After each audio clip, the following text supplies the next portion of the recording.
모든 성경 이야기를 할 때는요, 재료가 있어야지 관심이 가고 또 귀가 솔깃해집니다.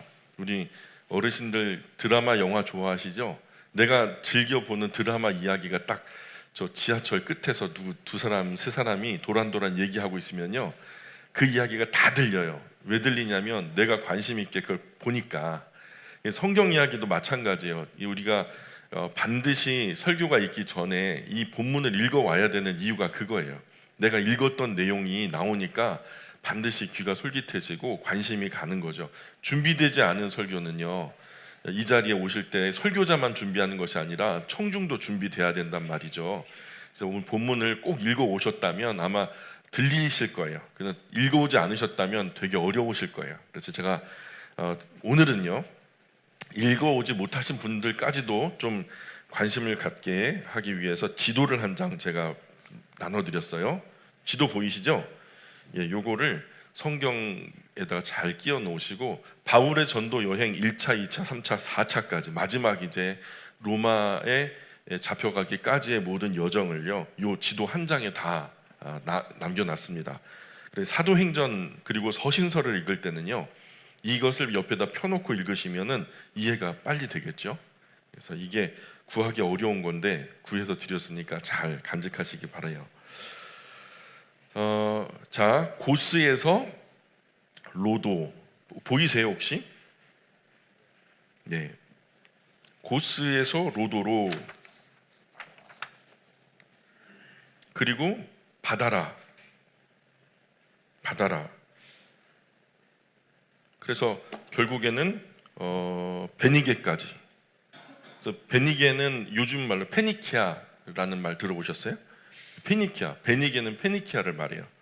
그래서 두로와 톨레마이 쪽을 페니키아라고 하는데, 지금 이쪽이 그쪽이죠. 지금 여기 고린도에서 출발했어요. 여러분이 보실 것은 초록색 점선, 돌아오는 선이에요. 원래는 여기서 이쪽으로 밀레도 쪽으로 바로 와서 여기서 이제 해안길을 따라서 요 키프로스 섬 가운데로 들어오든지 아니면은 키프로스 섬을 왼쪽에다 두고 이렇게 들어오든지, 그렇게 하면은 한 달 보름 정도를 시간을 아껴 올 수 있었죠. 그런데 지금 여기서 고린도에서 뜨는 배에서 유대주의자들이 바울을 죽이겠다라고 그런 첩보가 들린 이상 바울이 이 배를 탈 수가 없었어요.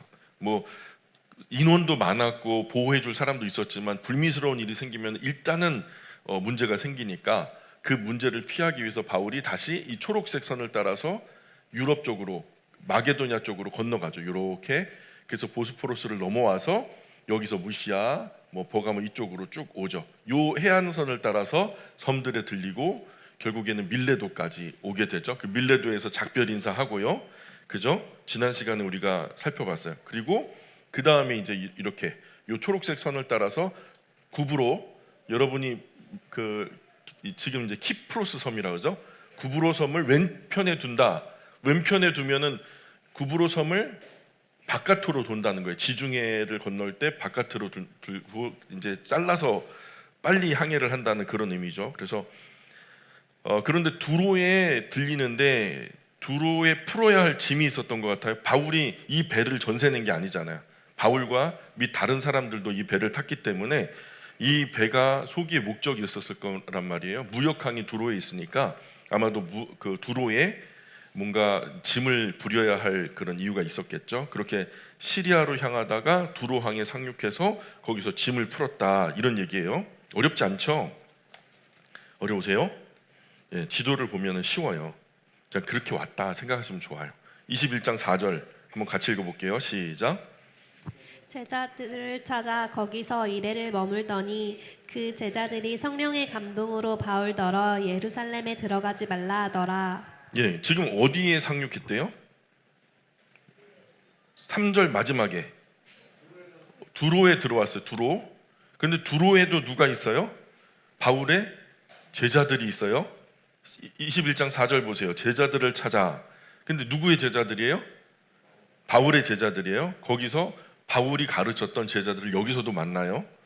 자, 그리고 거기서 이래면은 우리 7일을 말하는 거죠. 7일을 거기서 머물렀다. 그런데 그 제자들이, 바울이 가르쳤던 제자들도 성령으로 충만하고 열심히 말씀 보고 기도하는 사람들인데 이 사람들도 성령에 감동되었다. 자, 어디다가 밑줄 사선을 치냐면 성령의 감동으로에다가 빗금을 한번 쳐보시고요. 이게 떼놓으란 얘기예요. 두 문장으로 나눌 거예요. 성령의 감동으로 여기다 빗금을 치시고 바울더러 예루살렘에 들어가지 말라 하더라. 여기 두로에서 바울에게 배웠던 제자들이 있었죠. 그런데 그 제자들이 뭐라 그래요? 성령의 감동으로 바울더러 예루살렘에 들어가지 말라 이렇게 말했다는 거예요. 근데 이 문장이 두 문장이에요. 오해를 많이 하는데 성령께서 들어가지 말라 그렇게 얘기했다는 거예요. 근데요, 그건 정확한 그 말이 아니에요. 그 구문 분석을, 어휘를 분석을 해보면요, 문장이 두 개로 나눠져 있어요.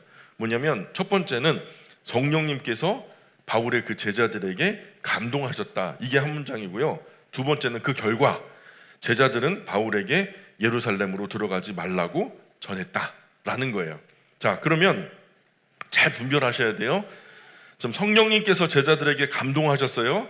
그래서 뭘 알게 됐죠? 바울이 예루살렘에 들어가면 결박과 큰 핍박이 있을 거라 알게 해줬다는 거죠.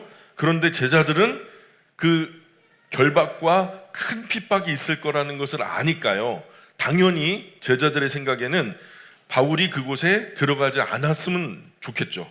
그러니까 바울 선생님 예루살렘에 들어가지 마세요 이렇게 말했다는 거예요.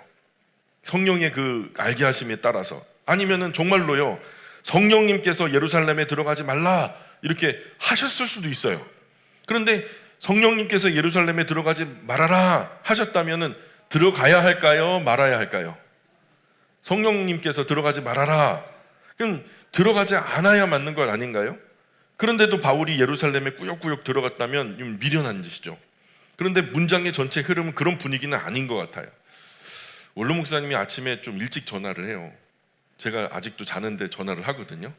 원로 목사님은 한참 일어나신 지 2시, 3시에 일어나니까요, 그냥 막 아침 일찍 전화를 해요. 그래갖고 오늘 일어나 보니까 날이 너무 뜨겁다. 그러니 오늘 예배당 나가지 말고 집에서 좀 푹 쉬어라. 얼마나 달콤한 말이에요. 아멘 아멘이죠. 그렇다고 제가요 아침에 예배당에 안 나가면 되겠어요? 아버지 말씀이 옳습니다. 오늘은 너무 날이 뜨겁고 더우니까 오늘은 안 나가는 것이 맞는 것 같습니다. 그리고서 안 나갔다고 생각해 보세요. 그럼 철없는 사람이죠, 그죠? 예배당에 제가 해야 할 일이 있고 꼭 오늘 읽어내야 하고 또 기록해내야만 하는 일들이 있으니까 오늘 그래도 예배당 가야죠. 더워도 가야죠. 예배당 그렇게 나가야 철든 어른이죠. 좀 오늘 진짜 뜨겁네, 아버지 싫어하니까 쉬어야지, 그러면 좀 이상하잖아요, 그죠? 성령님은요, 바울이 예루살렘에 가서 결국 그 결박당하고 큰 환난을 당할 테니까 그 큰 어려움과 환난 앞에서 어머니 심정으로 못내 안쓰러워서 거기 가면 많이 아프고 힘들 텐데 이런 마음을 자꾸 여러 자녀에게 줬던 것 같아요. 그런데 그런 이유가 아니더라도요, 여러 도시에 갈 때마다 여러 사람을 통해서 성령으로 충만한 사람들이 동일하게 하는 말이, 바울 당신이 예루살렘에 들어가면 결박을 당할 것이고 말도 못할 큰 환난을 당한다고 합니다. 이것을 미리 얘기해 주는 이유가 뭘까요? 우리가 상식적으로 생각해 보자고요. 준비하라는 거예요. 성령님께서 그것을 말씀하셨다면, 바울은 성숙한 그리스도인이요 철든 하나님 자녀라. 아니 지금 뭐라고 말해요? 바울은 주님도 저를 위해 십자가에 못 박히셨는데 저도 환난과 핍박 당할 수 있죠. 얼마든지요. 저는요 각오돼 있습니다. 죽어도 괜찮아요. 그죠? 이런 성숙한 심정으로 바울은 나아가고 있어요. 성령님은 바울에게 갑자기 일어나는 결박과 큰 환난을 준비하게 하신 것 같아요. 성령님이 이렇게 말씀하셔도 성령님도 바울 자신도 이 일이 꼭 해야만 하는 일이라는 것을 아시는 거죠. 그래서 바울은 성령님께서 말리셔도 가야만 하니까 가겠다는 거죠. 이 정도가 되어야 진짜 영적으로 성숙한 사람이죠. 거기 가면 뻔하게 결박을 당할 것이고 큰 환난을 당할 것을 알매도 불구하고 예루살렘 성으로 들어가는 거예요. 그 후에 바울이 무리에게 집단으로 막 두드려 맞아요. 그 결국에는 결박을 당해요. 전혀 당황하지 않아요. 당연히 올 것이 왔구나라고 받아들이는 바울의 의연한 모습을 보게 돼요. 권투 시합을 할 때도요, 이게 엄청나게 큰 펀치가 내 눈앞에 보이면은요, 그 펀치를 맞기 전에 몸이 준비를 한대요. 그래서 맞고서도 정신 차리고 또 싸울 수 있다는 거예요. 그런데 어디서 날아오는지 모르는 펀치가 갑자기 훅으로 들어오든가 어퍼커트로 들어온다. 그러면요, 바로 KO가 되는 거예요. 이게 어디서 날아왔지 하면서 이제 쓰러지는 거죠. 바울이요, 엄청난 펀치를 맞게 되잖아요. 근데 성령님께서 바울의 마음을 준비하게 하신 것 같아요. 이 큰 펀치가 날아오지만 담대하라, 두려워하지 마라, 잘 견뎌, 버텨, 너가 해내야만 하는 일이야 하는 그런 잘 준비된 가운데 그 어려움을 맞아들인, 오늘 장 끝에 보면은 21장 끝에 보면 그런 장면이 나오죠. 여러 차례 성령님께서 감동하셨어요. 예루살렘에 올라가면 어떤 결박과 어떤 환란이 기다리는지. 그러나 바울은 이런 성령님의 예고를 들으면서도 자기가 가야 할 마땅한 사명의 길을 묵묵하게 걸어가죠. 정말 멋지죠? 자, 5절 6절 계속 읽어볼까요? 5절 6절 시작. 이 여러 날을 지낸 후 우리가 떠나갈새 그들이 다 그 처자와 함께 성문 밖까지 전송하거늘 우리가 바닷가에서 무릎을 꿇어 기도하고 서로 작별한 후 우리는 배에 오르고 그들은 집으로 돌아가니라. 예, 바울을 사랑하는 사람들이 여러 번 예루살렘에 올라가는 길을 만류해요. 그들은 성령님께서 감동하셨고요, 그 감동의 끝에 성령님이 알게 하시는 것은 바울이 예루살렘에 들어가면 결박을 당하고 엄청나게 큰 환란을 당한다고 말하니까요. 사랑하는 바울이, 나의 스승 바울이 그곳에 가서 그런 결박, 그런 환란을 당하는 것을 원하는 사람들이 어디 있어요? 적어도 바울을 걱정하고 사랑하는 사람들이라면 절대로 바울이 그곳에 올라가기를 원하지 않죠. 그러나 바울의 태도는 결연해요. 결국 바울을 설득하기를 포기해요. 내가 예수 위해서 죽기도 각오가 돼 있다, 죽을 각오도 돼 있다 하니까 뭘로 말리겠어요? 죽을 각오도 돼 있다는데. 그냥 그래서 제자들이 설득하는 걸 포기해요. 어차피 예루살렘에 저분 고집은 못 꺾어. 그냥 간다면 가는 거야. 그러니 우리가 어떻게 할 수는 없고 그냥 함께 지내는 며칠 동안만이라도 마음 깊이 위로하고 또 좋은 교제 나누다가 그렇게 인사하는 게 맞는 것 같아. 그래갖고 이제 결국 며칠 동안만이라도 마음 깊은 교제를 나누죠. 그렇게 제자들은 집으로 돌아가고 바울은 예루살렘으로 향하죠. 어떤 사람은 집으로 돌아가고 어떤 사람은 결박과 환란이 기다리는 예루살렘으로 가요. 그러나 신앙의 눈으로 보면요, 집으로 돌아간다고 해도 마음 편한 게 아니에요. 그렇다고 예루살렘으로 간다고 해도 그리 불편한 것도 아니고요. 잘 준비된 거예요. 성령께서 이루시는 거예요. 7절 8절 계속 읽어볼까요? 7절 8절 시작. 두로를 떠나 항해를 다 마치고 돌레마이에 이르러 형제들에게 안부를 묻고 그들과 함께 하루를 있다가 이튿날 떠나 가이사랴에 이르러 7 집사 중 하나인 전도자 빌립의 집에 들어가서 머무느리라. 예, 사실 7 집사 중 하나라고 번역되어 있지만 원어에는요 그냥 7 중 하나라고 되어 있어요. 집사라는 말이 없어요. 그래서 7분 중 7 중 한 분은 이 빌립이라고 하는 분인데, 그죠? 7명의 집사님을 처음에 뽑은 거 기억나시죠? 사도들이 구제와 말씀 전하는 일을 동시에 할 수 없으니까 나 이거 구제 일을 하다가 막 시비도 붙고 뭐 헬라 쪽에 속한 사람과 히브리 쪽에 속한 사람을 차별하는 거냐 막 이렇게 분쟁이 생기고 그러니까 우리는 말씀과 기도, 말씀 전하는 것과 기도의 일에 우리가 힘쓸 테니까 이 일을 위하여 따로 사람들을 세우자. 그래가지고 5,000명이 넘는 사람들 가운데 세례받겠다고 나서 남자들만요, 그들 가운데에 정말 탁월한 사람들의 추천을 받아서 사람들에게 칭찬받고 성령으로 충만한 사람들 7을 뽑았죠. 그 7명 중에 한 분이 빌립이라는 분이에요.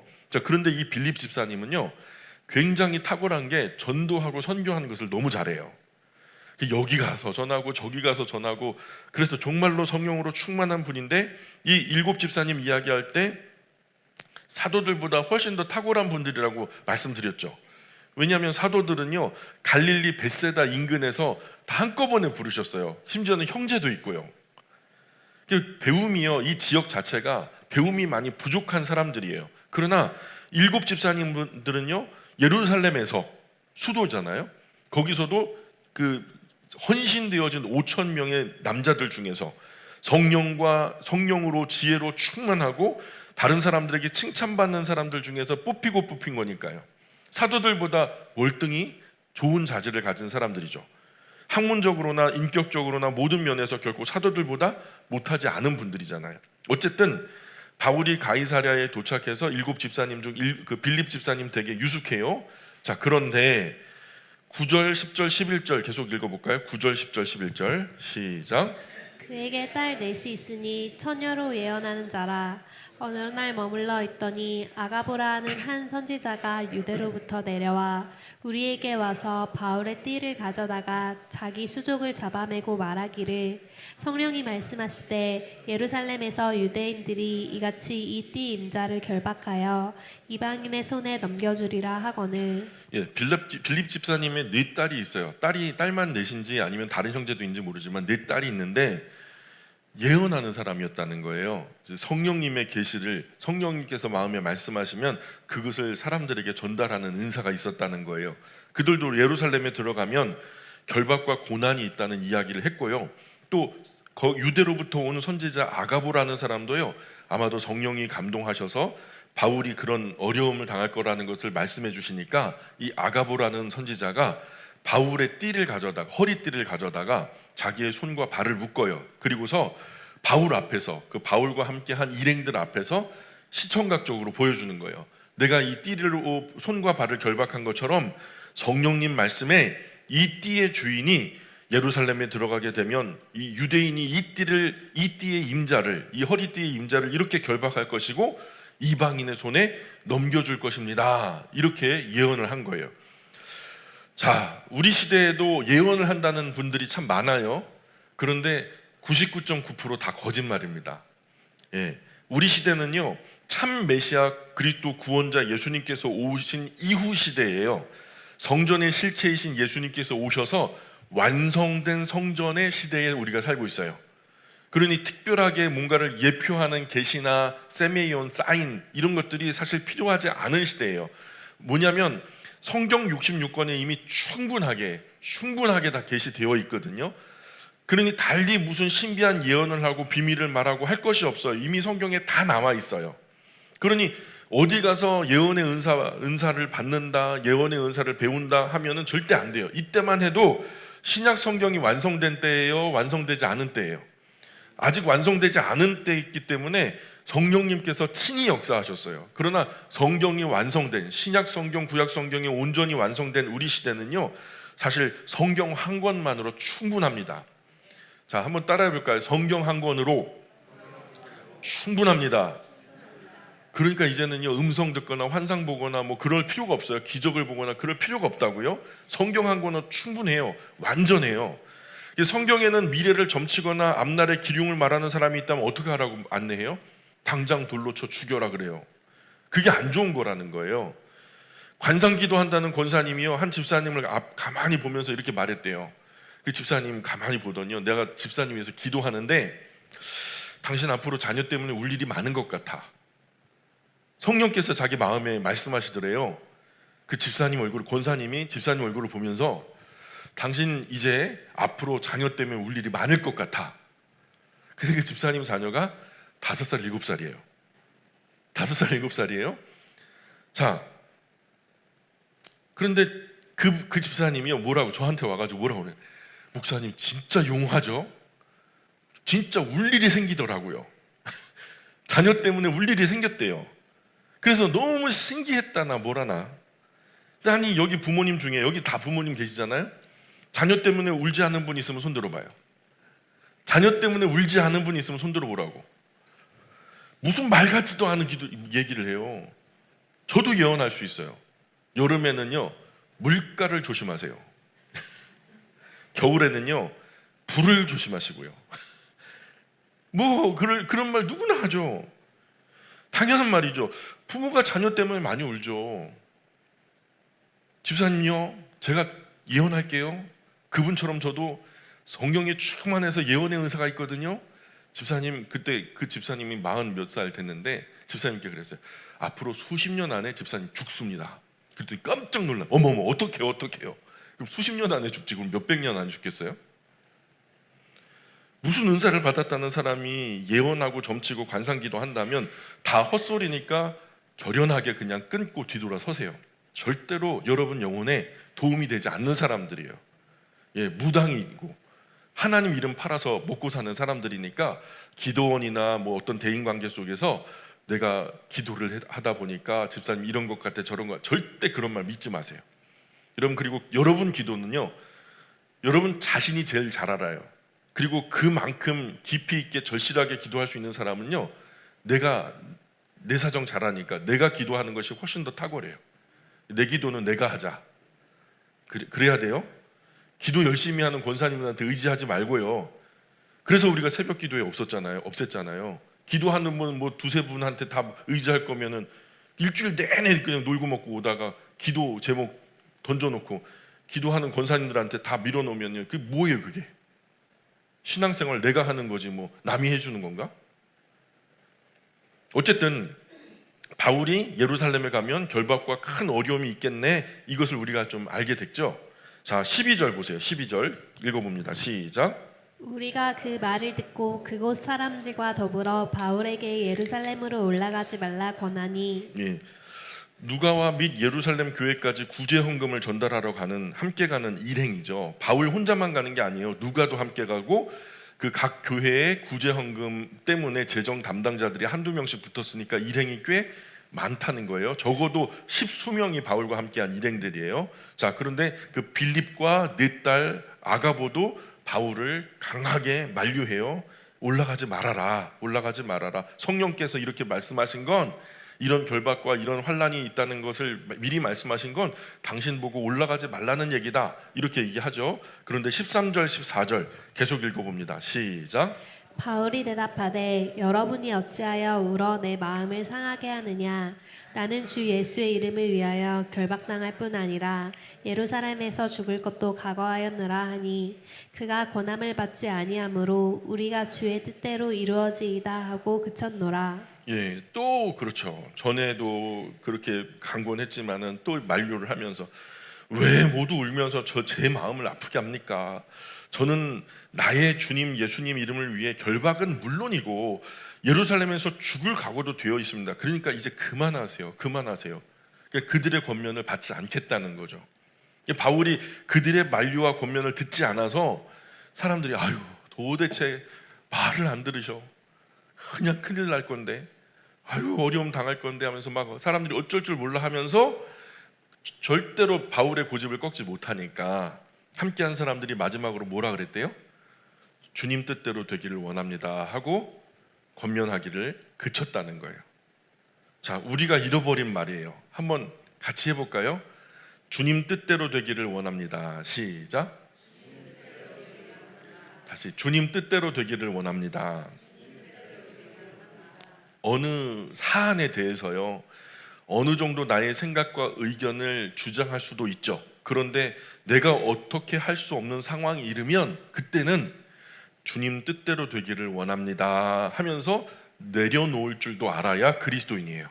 바른 그리스도인이에요. 끝까지 내 생각, 내 의견 막 고집하면서 절대로 이거 아니면 안 된다는 거예요. 이거 똥고집이에요. 이거 예수님이 오셔도 못 꺾어요. 예수님이 앞에서 그거 아닌데 해도 아닌데요, 이게 맞는데요, 그럴 거라고요. 그냥 그렇게 하기로 작정한 사람들이에요. 이거는요 하나님도 못해요. 그런데요, 정말로 성숙한 그리스도인이라면요, 정말 그렇게 막 의견을 개진하고 막 생각을 주장하고 그러다가 관철시키려고 막 그렇게 고집피면 안 되고요. 그렇게 끝까지 가면 어떻게 되느냐, 마음 다치고 토라지고 실족하고 하나 된 것이 나눠지고요, 막 더 큰 손해를 봐요. 의견이 갈리는 중에도 갈등 속에서 무언가 투표로 정하고 그래도 일은 결정이 나야 된다, 좌우당간 무조건 가자 그래가지고 투표해가지고 반은 마음 상하고 반은 이겼다고 소리치고, 그 일을 반대했던 사람이요 나중에 반드시 어떤 일이 벌어지는 줄 아세요? 그 일을 추진하다가 눈꼽만큼 뭔가 문제가 딱 생기잖아요. 그러면 이 사람들이 뭐라 그러냐면, 절반이 들고 일어나서 뭐라 그러냐면, 내 그럴 줄 알았다, 내 그럴 줄 알았어, 내가 뭐라 그랬어, 그러게. 반드시 그런 말 나오죠. 그러니 어느 정도 말하다가 도저히 안 될 것 같으면, 오히려 서로에게 상처만 남기고 어려움이 될 것 같으면 뭐라고 해야 된다고요? 주님 뜻대로 되기를 원합니다. 이게 우리 입이 익어야 돼요. 시작. 주님 뜻대로 되기를 원합니다. 자, 이게요, 잃어버린 언어예요. 오늘 현대 그리스도인들에게 잃어버린 언어예요. 너무 합리적인 신앙을 가지고 살다 보니까 그저 내가 모든 신앙을 다 관장하려고 해요. 그 뭔가 이 오너 근성이 있어. 신앙에 있어서. 신앙에서 오너는 내가 아니라 하나님이거든요. 부부싸움도 끝이 없죠. 그럼 어떻게 하라고요? 부부싸움 막 맞붙어가고 막 싸우면은요, 좌우당간 남편이나 아내나 한 사람 이길 때까지 싸우면 어떻게 돼요? 끝나는 거예요. 근데 싸우다가 도저히 영원히 평행선을 그릴 것 같으면은 그때는 뭐라고 말하라고요? 시작. 예, 주님 뜻대로 되기를 원합니다 해야 돼요. 저도 얼마 전에 썼어요. 주님 뜻대로 되기를 원합니다. 그죠? 제 마음은 그게 아닌데. 예? 어쨌든 끝장을 보려고 고집 부리고 억지 부리면 안 되는 거예요. 자녀들한테도 잔소리 하다가요, 적당히 하고 끊어야 돼요. 자녀들한테도 끝까지 가면 안 돼요. 자녀들 마음 상해요. 끝장에는 항상 막말이 있고요, 무리수가 있어요.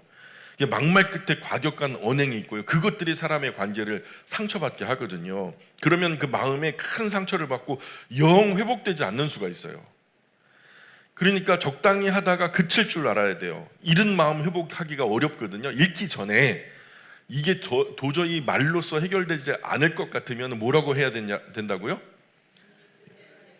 예, 익어야 돼요. 그 말이 익어야 돼요. 주님 뜻대로 되기를 원합니다. 시작. 그쵸. 주님 뜻이 우리 뜻보다 더 탁월하죠. 우리 뜻보다 못하겠어요? 우리 뜻보다 훨씬 더 탁월하죠. 그러니 온전히 신뢰함으로 주님께 맡겨 드리는 거예요. 하나님, 주님이 아시잖아요. 아이고 답답해라. 주님이 아시잖아요. 주님 뜻대로 되어지기를 원합니다. 주님 뜻대로 되기를 원합니다. 15절 16절 시작. 이 여러 날 후에 여장을 꾸려 예루살렘으로 올라갈새 가이사랴의 몇 제자가 함께 가며 한 오랜 제자 구브로 사람 나손을 데리고 가니 이는 우리가 그의 집에 머물려 함이라. 이제 드디어 가이사랴에서 일어나서 예루살렘으로 이제 들어가는 거죠. 자, 그런데 바울이 예루살렘으로 가는 길에 오랜 제자 키프로스 출신 나손이라는 사람하고 같이 가요. 나손도 바울의 제자였어요. 나손하고 왜 예루살렘으로 같이 들어가냐면 예루살렘에 나손의 집이 있거든요. 여관비 이런 것들 더 뭐 이렇게 출혈하지 않아도 되니까 예루살렘 나손의 집에서 예루살렘에 머무는 동안 유숙하려고 함께 나손과 함께 올라갔단 말이에요. 17절 18절 시작. 예루살렘에 이르니 형제들이 우리를 기꺼이 영접하거늘 그 이튿날 바울이 우리와 함께 야고보에게로 들어가니 장로들도 다 있더라. 예루살렘으로 도착하니까 예루살렘 교회 그리스도인들이 바울과 일행을 아주 극진하게 영접하죠. 잘 오셨어요. 영접하셔야 돼요. 우리 영광교회도 다른 외부 손님들 오고 다른 형제 그리스도인 다른 교회에서 뭐 목사님들 오실 때 극진하게 영접하는 게 맞는 거예요? 그게 성경적인 거예요? 아니 문전박대 할까요? 왜 아멘을 안 해요? 예? 극진하게 영접하는 거예요. 예, 그리고 다음 날 누가와 바울 일행이 야고보와 예루살렘 교회 여러 장로님들을 만나요. 여기 야고보가 누구냐면 예수님의 친동생이에요. 예수님의 친동생. 그 지금 시점에서 사도 요한은 이미 순교한 상황인 거예요. 그리고 예수님 동생 야고보와 예루살렘 교회 여러 장로님들 교회 리더로. 베드로는 어디 갔을까요? 다른 사도들? 예? 이 교회 보세요. 19절 보세요. 19절. 자, 19절 20절 계속 읽겠습니다. 시작. 바울이 무난하고 하나님이 자기의 사역으로 말미암아 이방 가운데서 하신 일을 낱낱이 말하니 그들이 듣고 하나님께 영광을 돌리고 바울더러 이르되 형제여 그대도 보는 바에 유대인 중에 믿는 자 수만 명이 있으니 다 율법의 열성을 가진 자라. 예, 바울이 야고보와 예루살렘 교회 장로님들 앞에서 선교 보고회를 한 거예요. 1차 전도 여행부터 시리아 안디옥 교회에서 우리를 파송해서 바울과 바나바가 파송되는 그 첫 번째 시점부터 근 10년 넘게 20년 미만 동안에 어떤 신앙의 성과가 전도와 선교의 성과가 있었는지에 대한 선교 보고회를 한 거죠. 그간의 복음 전도 사역에 대해서 복음을 전한 지역과 그곳에서 일어났던 어떤 상황과 열매, 그 하나님의 일하심의 기적과 이게 어떻게 말로 다 하겠어요, 그죠? 엄청나게 많은 성령님의 동행하심과 일하심을 꼼꼼하게 전했을 거예요. 그런데 이런 이야기를 듣던 야고보와 장로님들은 아주 크게 감동을 하죠. 야, 바울 정말 대단하십니다 하면서 그 모든 영광을 누구에게 돌려요? 바울 진짜 잘했어요. 바울 세워놓고 막 박수 치면서 바울에게 영광을 돌린 게 아니라 바울 때문에 누구에게 영광을 돌려요? 하나님께 영광을 돌리더라는 거예요. 그리고서는 야고보가 말해요. 여기 지금 유대인 중에 믿는 자, 한번 거기다 밑줄 그어 보실래요? 20절에 유대인 중에 믿는 자, 예루살렘에서 믿게 된 사람들 말하는 게 아니에요. 지금 오순절기라 오순절을 지키기 위해서 세계 각지로부터 유대인들이 지금 모여들고 있어요. 흩어진 디아스포라 유대인들이 모여들고 있는데, 신기하게도 모여드는 사람들이 예수님을 구주와 주님으로 영접한 사람들, 그리스도인 유대인들이 많이 오더라는 거예요. 근데 그 유대인, 몰려드는 유대인들 중에서 수만 명 정도가 예수님을 믿게 된 사람들이라는 거예요. 거기에 바울이 전해서 신앙을 가지게 된 사람도 적지 않았겠죠? 자, 그런데 21절에 시작. 내가 이방에 있는 모든 유대인을 가르치되 모세를 배반하고 아들들에게 할례를 행하지 말고 또 관습을 지키지 말라 한다 함을 그들이 들었도다. 예, 그런데 바울에 대한 그 헛소문이 굉장히 오해가 크다는 거예요. 사람들 중에 떠도는 말은 지금 바울 당신이 이방에서 유대인을 가르치되 지금 신앙을 가르치는데 할례도 하지 마라, 경건한 유대 전통도 지키지 마라, 모세는 과감하게 모세를 향해서는 등을 돌려라, 배반해라, 이렇게 가르친다는 거예요. 다들 크게 오해하고, 바울이 그렇게 가르친 적 없잖아요. 그렇죠? 그래서 만약 바울이 사람들이 많은 군중들 가운데 들어가서 이 사람이 바울이요, 그러면 바울은 그냥 맞아 죽는 거예요. 그러니 그런 오해 때문에 큰 위험을 당할 수 있으니 야고보는 바울에게 적당한 방법을 좀 우리가 생각해 봅시다. 당신에 대한 오해나 이런 근거 없는 비방이나 이런 것들이 없도록 우리가 어떻게 좀 지혜롭게 행동해야 될 것 같습니다. 이렇게 이제 제안을 한 거죠. 그래서 22절, 23절, 24절 계속 읽습니다. 시작. 그러면 어찌할꼬 그들이 필연 그대가 온 것을 들으리니 우리가 말하는 이대로 알아. 서원한 네 사람이 우리에게 있으니 그들을 데리고 함께 결례를 행하고 그들을 위하여 비용을 내어 머리를 깎게 하라. 그러면 모든 사람이 그대에 대하여 들은 것이 사실이 아니고 그대도 율법을 지켜 행하는 줄로 알 것이라. 예, 야고보가 이제 말해요. 바울 당신이 예루살렘에 도착한 것을 당신이 불편한 사람들도 반드시 알게 될 텐데 어떻게 하면 좋을까요? 어쩌면 좋을까요? 당신 진짜 위험할 수 있어요. 어떻게 하면 좋을까요? 바울이 야고보와 장로님들에게 여러분은 우리가 어떻게 했으면 좋겠어요? 제가 어떻게 하면 좋을까요? 라고 도리어 묻는 거예요. 야고보가 한 가지 아이디어를 제안해요. 자, 그러면 이렇게 합시다. 바울, 이렇게 합시다. 여기 하나님께 서원한 네 사람이 있습니다. 그들과 같이 성전에 가서 함께 머리를 깎으세요. 결례에 따라 머리를 깎은 후에 사람들이 보는 앞에서, 유대인들이 보는 앞에서 당신이 그들의 머리 깎은 모든 비용까지도 바울 자신의 그 머리 깎은 비용도 물론이고 같이 했던 4명의 그 깎은 결례에 따라서 머리 깎은 비용까지 지불하세요. 그러면 사람들이 어떻게 생각하냐면 우리가 바울을 봤는데 그 소문에 바울은 율법과 유대인 전통 관습을 그냥 다 일반적으로 무시하고 막 모세를 배반하라고 그렇게 가르쳤다라고 사람들이 얘기하는데 우리가 본 것은 그게 아니던데, 바울이 앞장서 가지고 결례를 따라 그 전통과 율법 관습을 지키는 것을 우리가 봤는데 스스로 잘 지키고 있는 걸 우리가 봤는데 무슨 소리야, 그 헛소문이네 하면서 당신을 더 이상 의심하지 않게 될 겁니다. 이런 말을 하는 거예요. 그래서 우리가 생각하는 바울은요, 한번 생각해 보세요. 바울이 이런 제안을 받는 게 자연스러워요? 받지 않는 게 자연스러워요? 그동안 바울의 성격대로라면 바울이 이런 제안을 받았을까요? 안 받았을까요? 보통은요, 우리가 안 받았을 것 같잖아요. 그러나 바울도 난감한 부분이 자신의 처신에 따라서 예루살렘 교회와 예루살렘 안에 있는 그리스도인들이 어떤 큰 영향을 받게 될 거란 말이에요. 피해를 받을 수도 있단 말이에요. 자신의 처신 때문에. 그러니 그것 때문에 사실은 예루살렘을 등지고 길리기아 다소에 들어가고 은둔생활을 했던 거예요. 근데 내가 여기서 막 또 과격하게 행동함으로 인해서 이 예루살렘 교회와 그리스도인들이 어려움을 당하면 어떡하나. 이런 걱정 때문에. 그리고 또 이 아이디어를 제안한 사람이 다른 사람이 아니고 누구예요? 예수님의 동생 야고보잖아요. 그러니까 바울의 원래 성격대로라면 분명히 아니 내가 왜 그런 일까지 해야 합니까? 이렇게 했을 거예요. 그러나 예수님의 친동생과 예루살렘 교회 장로님들이 제안을 하니까 내가 괜히 예루살렘 교회 곤란하게 만드는 건 아닌가? 이분들이 부탁하는 대로 내가 그냥 따라주는 게 덕스럽겠다. 그래서 거절하지 못하고 별로 내키지는 않지만 그분들의 제안대로 따른 거죠. 자, 그래서 25절에 계속 읽습니다. 시작.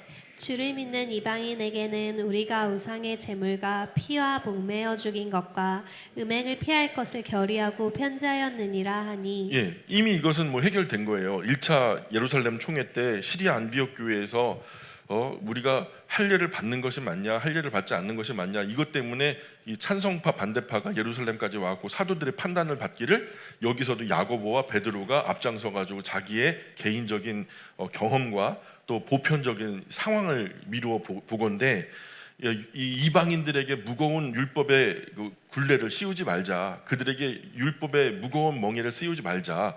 그들이 율법을 지킬 때 구원받은 게 아니라 그들이 예수님을 구주와 주님을 영접했을 때 구원이 임했으니 다만 우리가 상식선에서 이방인에게 다른 무거운 것은 지우지 말고 그냥 우상 제물과 피와 목매어 죽인 거 이런 덕스럽지 못한 부분들에 대해서만 음행 이런 것들은 이거 안 됩니다라고 그것만 제안을 하고 결론이 났거든요. 그러니까 이방인에 대해서는 예루살렘에 몰려든 이방인에 대해서는 아무것도 염려할 게 없다는 거예요. 그 원칙대로 그냥 가면 된다. 근데 26절에 같이 읽습니다. 시작. 바울이 이 사람들을 데리고 이튿날 그들과 함께 결례를 행하고 성전에 들어가서 각 사람을 위하여 제사 드릴 때까지의 결례 기간이 만기된 것을 신고하니라.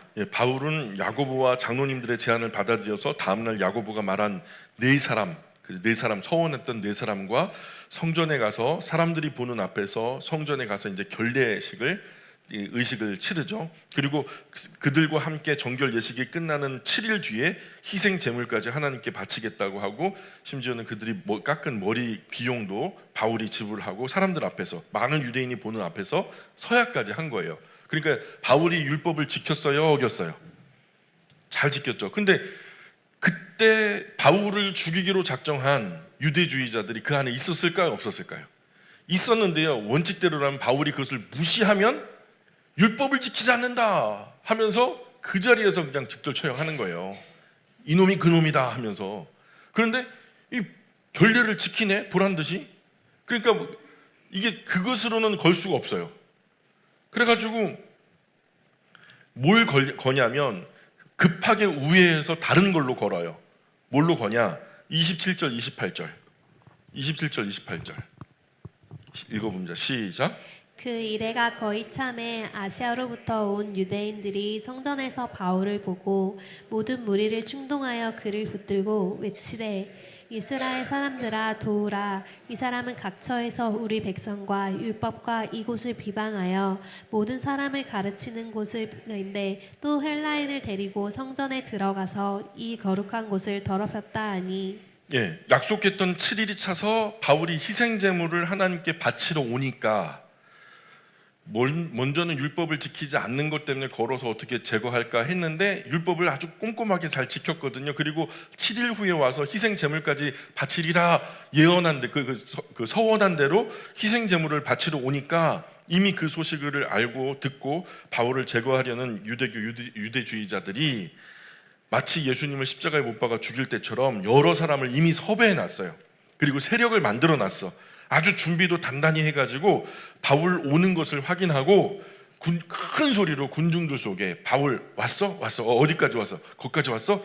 여기 딱 오는 순간 우리 이제 일어나는 거야. 봉기하는 거야. 저거 죽여야 돼. 유대교를 위해서 제거해야 돼. 그게 하나님 사랑이야 하면서 막 유대주의자들이 막 기다리다가 바울이 딱 오자마자 사람들에게 딱 나타나갖고 그 대표자가 이스라엘 사람들아 여기 내 말 좀 들어보시오 하면서 소리를 크게 하니까 사람들이 이목이 싹 집중되는 거예요.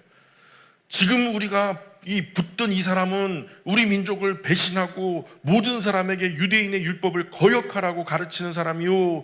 게다가 이 신성한 성전에까지 이방인을 끌어들여서 성전을 더럽히고 있어. 이 사람들에게 유대인들에게요.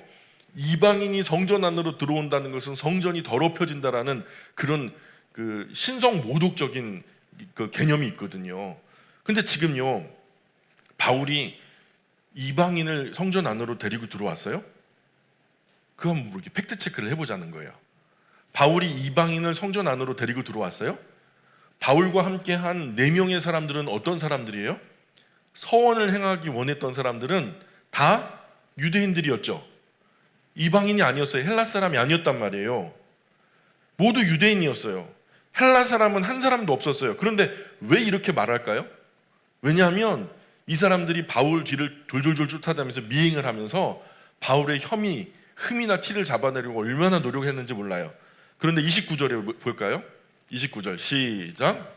이는 그들이 전에 에베소 사람 드로비모가 바울과 함께 시내에 있음을 보고 바울이 그를 성전에 데리고 들어간 줄로 생각함이러라. 예, 전에 이 에베소면은 헬라 지역이잖아요. 헬라 사람은 이 유대인 입장에서는 이방인이고요.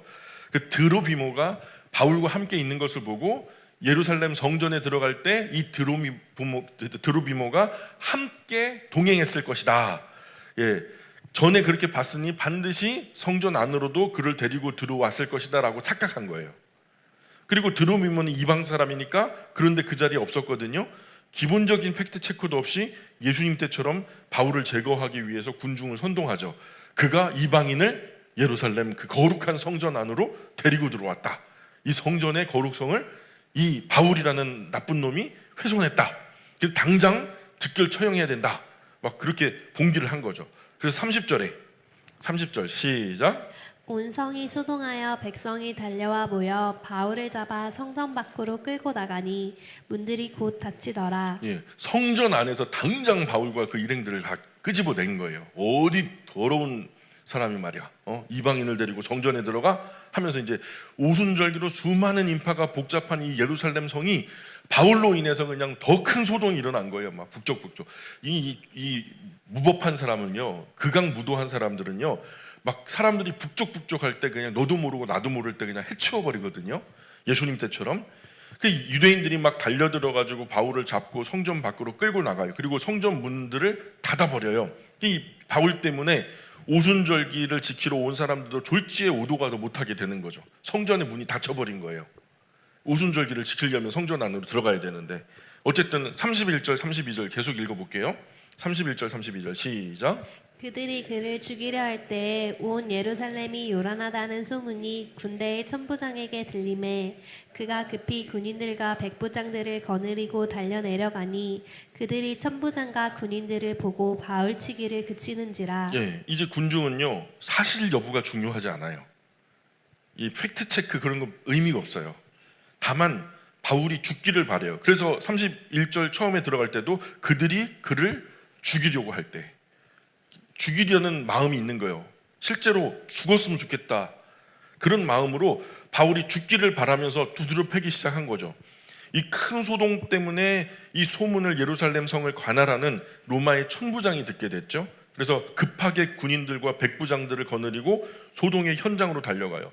워낙이나 저 세계 각지에서 오순절기를 지키려고 디아스포라 유대인들이 막 수십만의 인파가 막 몰려드는 이때에 여기서 혼란이 일어나면요, 이 제국 안에서도 굉장히 큰 문제가 생기거든요. 그러니 여기를 관할하는 천부장으로서 이 치안을요 보장하기 위해서 급하게 소동의 현장으로 달려갔죠. 그랬더니 유대인들이 급하게 바울을 막 두드려 패는 걸 멈춰요. 막 죽으라고 두드려 패고 있었어요. 그러니까 어떻게 팼을까요? 한번 생각해 보세요. 우리 아버지들 군대 있을 때 두드려 맞은 건 비교도 안 돼요. 그냥 수백 수천의 사람들이 바울 곁에 와가지고 막 손 닿는 대로 막 쥐어뜯고 막 때리고 막 꼬집고 막 그랬을 거예요. 그죠? 얼마나 맞았겠어요. 상상만 해보세요. 여러분, 하나님이 함께 하셔도요 때때로 두드려 맞는 수가 있어요. 하나님이 함께 하셔도 틀린 말을 거짓말이 아니라 우리가 진짜 참된 진리, 생명의 말씀, 구원의 복음을 전할 때에도 죽으라고 두드려 맞는 수도 있는 거예요. 그런 일이 일어나거든 전혀 이상하게 생각하지 마세요. 맞아야 되면 맞는 거죠. 뭐 죽어야 되면 죽는 거고요. 당시 로마 천부장은요 760명의 보병과 260명의 기병을요 관할하는 합의 1,000명의 부대를 지휘하는 로마의 고위급 장교예요. 여기 현재 우리식으로 보자면 한 여단장 정도 되는 사람이죠. 그런데 33절 34절 계속 읽어볼게요. 33절 34절 시작. 이에 천부장이 가까이 가서 바울을 잡아 두 쇠사슬로 결박하라 명하고 그가 누구이며 그가 무슨 일을 하였느냐 물으니 무리 가운데서 어떤 이는 이런 말로 어떤 이는 저런 말로 소리치거늘 천부장이 소동으로 말미암아 진상을 알 수가 없어 그를 영내로 데려가라 명하니라. 예, 그 바울이 예루살렘에 들어가기 전에 수많은 성령에 충만한 사람들이 예언했던 것이 맞았어요, 틀렸어요? 예루살렘 들어가면 결박이 되고 큰 환난을 당한다. 근데 그 환난이 생각보다 심할 거다, 심각할 거다. 죽기까지 때리겠다는 사람들을 죽도록 두드려 맞는 게 그게 작은 환난이 아니죠. 또 심지어는 이방인에게 잡혀 결박당한다. 그 이방인이면 천부장이 이방인이죠. 그 예언대로 됐죠. 바울을 때리던 유대인들이 이제 천부장 때문에 어쩔 수 없이 물러나게 되고요. 천부장의 부하들이 명령에 따라서 바울을 쇠사슬로 결박을 해요. 그리고 군중들 가운데서 바울을 빼내려고 데리고 나오는데 도대체 이 사람이 누구고 뭔 짓을 했길래 너희들이 이렇게 이 사람을 때리는가 물었는데요. 군중 가운데 제대로 말을 하는 사람이 없어요. 이 사람은 이 말을 하고 저 사람은 저 말을 해요. 그러니까 바울의 죄에 대한 분명한 죄 몫을요 제대로 설명하지 못해요. 그냥 남이 때리니까 같이 때린 거예요. 그래서 천부장은요 바울을 군중 가운데 건져내서 부대 영내로 바울을 데리고 들어가요. 근데 그 자체가 보호죠. 군중으로부터 분리시키는 것 자체가 보호죠. 그 상황에서 바울에게 결박이 곧 보호예요. 자, 35절 36절 계속 읽어봅니다. 시작. 바울이 충대에 이를 때에 무리의 폭행으로 말미암아 군사들에게 들려가니 이는 백성의 무리가 그를 없이하자고 외치며 따라가미러라. 예, 근데 군중은요 바울이 잡히고 결박되어 계단으로 올라가는 그 과정에도 때리는 것을 멈추지 않았다는 거예요. 계속 따라오면서 손 닿는 대로 패고 때리고 꼬집고 핥히고 막 그랬다는 거죠. 그래서 군인들이 바울을요 이렇게 옆으로 끌고 가면 안 되겠다 해가지고 양손을 뒤로 올려가지고 몇 사람이 바울을 머리 위로 들었어요. 머리 위로 들고 계단으로 들고 올라가는 거죠. 유대인들은 계속 따라가면서 어떻게든 바울이 손 닿는 대로 저거 올라가기 전에 죽여야 되는데 하면서 죽이려고 애를 썼죠. 여기서 잠깐만 한번 생각해 볼까요? 여러분, 과거 바울은 예수님을 몰랐어요. 그렇죠? 과거 예수님을 몰랐어요. 그런데 예수님 모를 때 바울은요 유대인의 앞잡이였어요. 그는 사내들이 공회원이었고요. 바리새인 중에 바리새인이었어요. 유대인 중에서 유대인이었어요. 최고로 앞서서 그들의 가장 중요한 사안들에 대해서 결정을 했고 가장 앞장서서 행동했던 사람이 바울이에요. 자, 그러면 생각해 볼까요? 예수님께서 십자가 재판 당시에 바울이 현장에 있었을까요? 없었을까요? 예? 바울이 예수님 그 십자가 큰 환난, 그 졸속 재판 속에 그 못된 유대인들이 꼼수로 새벽에 이른 새벽에 막 재판하고 그저 자기들끼리 그냥 해가지고 예수님을 죽이는 그 상황, 그 졸속한 자리에 바울의 입김이 있었을까요? 없었을까요?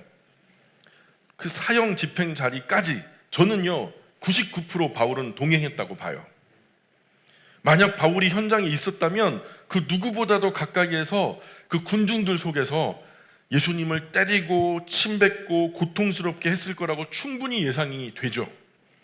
저는 거의 맞다고 봐요. 아마 군중 맨 앞에서 예수님을 죽이기 위해서 내가 던지는 이 돌이 그냥 제대로 맞아가지고 예수라는 좀 죽여야 되는데 그게 하나님 사랑이라고 생각했기 때문에 눈이 시뻘겋게 충혈돼서 예수님을 아프게 하고 힘들게 하고 죽도록 괴롭혔을 거라고 생각해요. 스데반뿐만 아니라. 그런데 이제 바울은요 예수님을 알아요. 예수님을 만났어요. 그리고 땅을 치며 후회하고요 자기 인생의 가장 큰 실수를 지금 뼈저리게 후회하는 사람이 바울이에요. 아는 정도가 아니라 나의 구주, 나의 주님으로 영접했어요. 이제 남은 삶을요, 예수님 위해서 살고 예수님 위해서 죽겠다라고 다짐했어요. 그런데 이 즈음에 자신이 과거 예수님과 똑같은 입장에 놓인 거예요. 자기가 머리 써서 이런 계획을 짰는지도 몰라요. 왜냐하면 유대인들 중에서 가장 똑똑했던 사람이 바울이잖아요.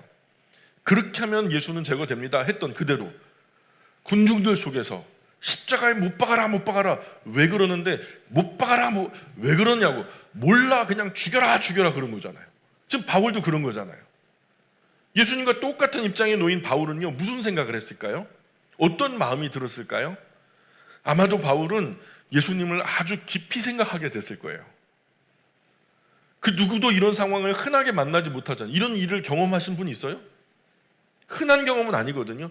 그러니 누구보다도 더 깊게 예수님을 생각했을 거란 말이에요. 히브리서 말씀에 뭐라고 말하냐면, 따라해 볼까요? 예수를 깊이 생각하라, 그렇게 말해요.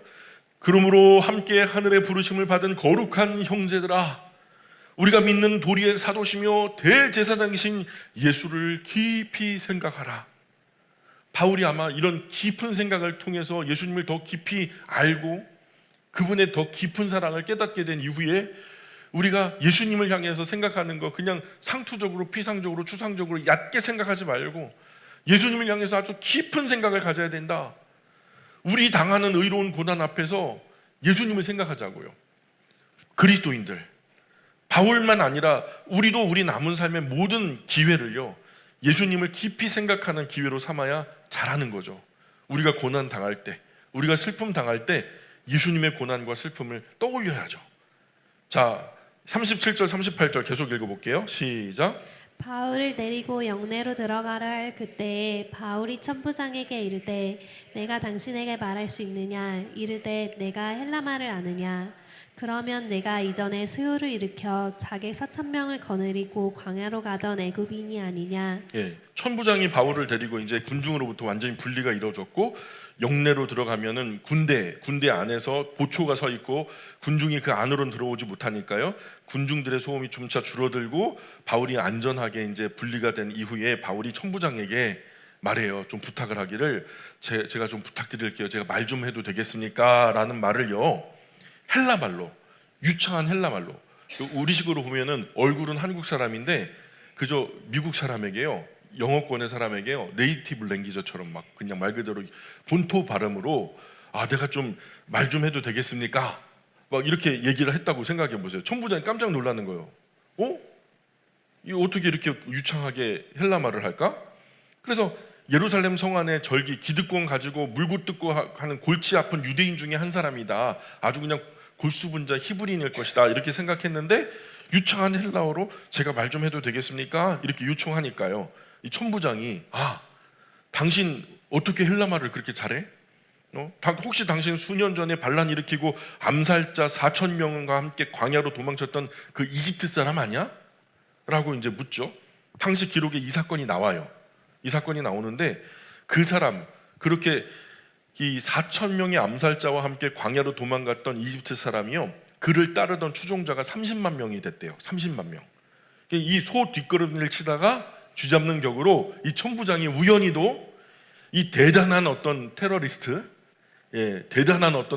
수장인 그 사람을 잡는 거 아닌가 기대했던 것 같아요.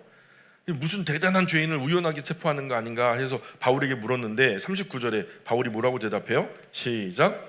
바울이 이르되 나는 유대인이라 소읍이 아닌 길리기아 다소시의 시민이니 청컨대 백성에게 말하기를 허락하라 하니. 예, 바울이 대답하기를 아니요 전혀 아닙니다. 저는 유대 사람 맞습니다.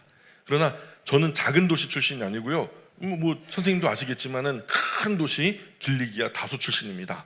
혹시 제가 저를 오해하는 저 사람들에게 몇 마디 좀 말 좀 해도 되겠습니까?